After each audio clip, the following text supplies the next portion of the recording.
ഏഴാം ക്ലാസ്സിൽ പഠിക്കുമ്പോൾ തനിക്ക് സിനിമയിൽ നിന്ന് മോശം അനുഭവം ഉണ്ടായെന്ന് വെളിപ്പെടുത്തി നടി ദേവകി ഭാഗി. +1 പഠിക്കുമ്പോൾ സിനിമയിൽ അവസരം ലഭിച്ചു. കാസ്റ്റിംഗ് കൗച്ച് ഉണ്ടെന്നും ഓഡിഷൻ കഴിയുമ്പോൾ പേടി മാറും എന്നുമാണ് സംവിധായകൻ പറഞ്ഞത്. ഇതറിഞ്ഞ പിതാവ് തന്നെ സിനിമയിലേക്ക് വിട്ടില്ല എന്നും ദേവകി ഭാഗി പറഞ്ഞു. WCCയിൽ വന്നതിന്റെ പേരിൽ അംഗങ്ങൾക്ക് ഒരുപാട് നഷ്ടമുണ്ടായെന്ന് തിരക്കഥാകൃത്ത് ദീദി ദാമോദരൻ പറഞ്ഞു. WCC അംഗമായതിന്റെ പേരിൽ തനിക്കും നഷ്ടമുണ്ടായി എന്നും ദീദി ദാമോദരൻ പ്രതികരിച്ചു. പേരിൽ വന്ന നഷ്ടങ്ങൾ ഒരുപാടാണ്.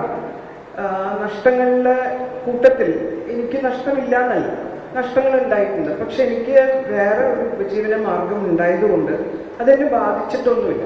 പക്ഷെ ഈ നിങ്ങൾ കാണുന്ന വിസിബിൾ ആയിട്ടുള്ള നഷ്ടങ്ങളുടെ കാര്യം പത്രങ്ങൾക്കറിയാം, ചാനലുകൾക്കറിയാം. വിസിബിൾ അല്ലാത്ത, മുഖമില്ലാത്ത, ശബ്ദം നിങ്ങൾ കേട്ടിട്ടില്ലാത്ത കുറേ ആൾക്കാരുടെ വലിയ എന്താ പറയുക ത്യാഗങ്ങളുടെ ഫലമാണിത്. സമ്മാനം വാങ്ങിക്കുന്നെങ്കിൽ അതിൽ ഏറ്റവും കൂടുതൽ നഷ്ടങ്ങൾ വന്ന സ്ഥലത്ത് നിന്ന് വേണം അത് വാങ്ങി തുടങ്ങാൻ എന്ന് നമുക്ക് നിർബന്ധം ഉണ്ടായിരുന്നു.